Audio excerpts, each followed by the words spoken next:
ملے گا، ہو سکتا ہے مل چکا ہو، بعد میں بھی مل جائے گا، لیکن پروگرام بھی سنیں اور بتائیں کہ حضور نبی کریم صلی اللہ علیہ وآلہ وسلم کو نور کون تسلیم کرتا ہے؟ جو تسلیم کرتا ہے، اب کسی کے ہاتھ نیچے نہ رکھیں، پوری یہ در و دیوار کو گواہ بنائیں کہ نور مسجد کا حق بنتا ہے، نور علی نور محمد رسول اللہ کا تذکرہ نور بلتے نور زوجے نوروں میں نور مطلق کی کنیز اللہ رے لہنا نور کا، تیری نسل پاک میں ہے بچہ بچہ نور کا، تیری نسل پاک میں ہے بچہ بچہ نور کا، تو ہے نور تیرا سب کرانا نور کا، سیدایا بینو جس کی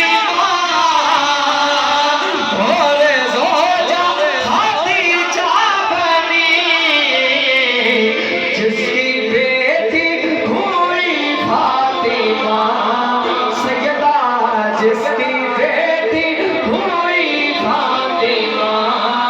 طیبہ،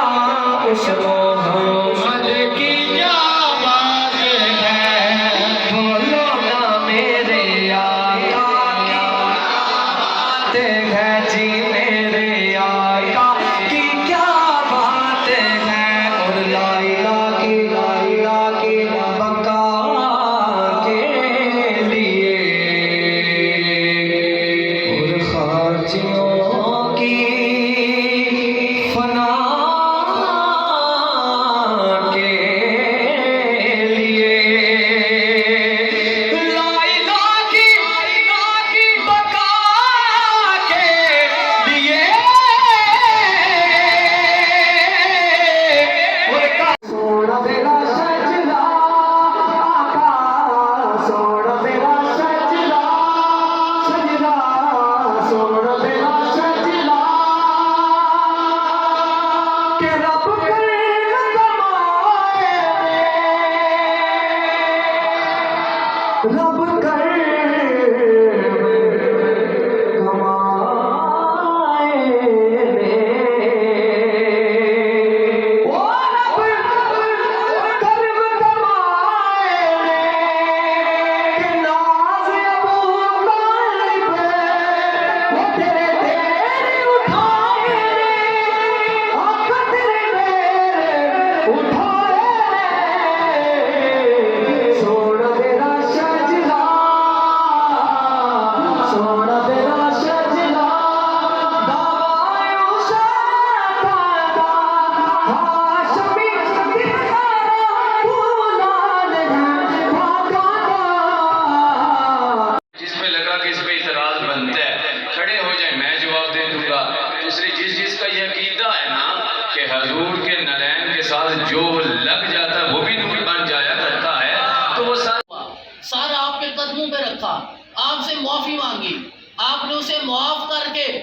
2 کنال زمین عطا فرما دی، ٹھیک ہے جی؟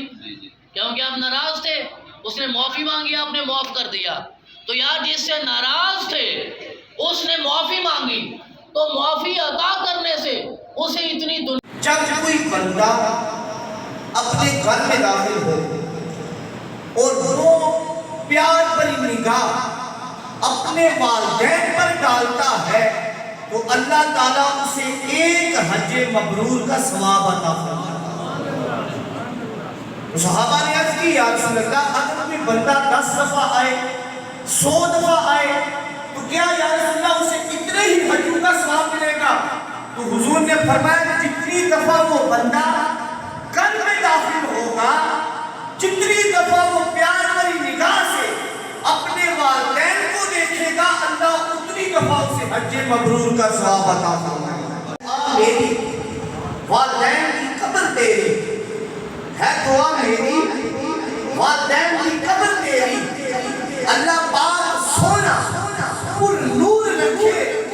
برسن رب دیا رحمتہ ہر ویلے، سایہ رحمتہ رب غفور رکھے، تیری قبر پرانی سیر ہوئے، ہر بلا مولا جے تو دور رکھے، سچے حق ہوئے امار نامہ کندھے حضور رکھے. میں بڑے ہی ادب کے ساتھ ملتمس ہوں بڑے ہی عظیم مجلس کالر علامہ عبدالحکیم صاحب سے روایت اور اپنے مواعظ حسنہ سے ہمیں مستفیض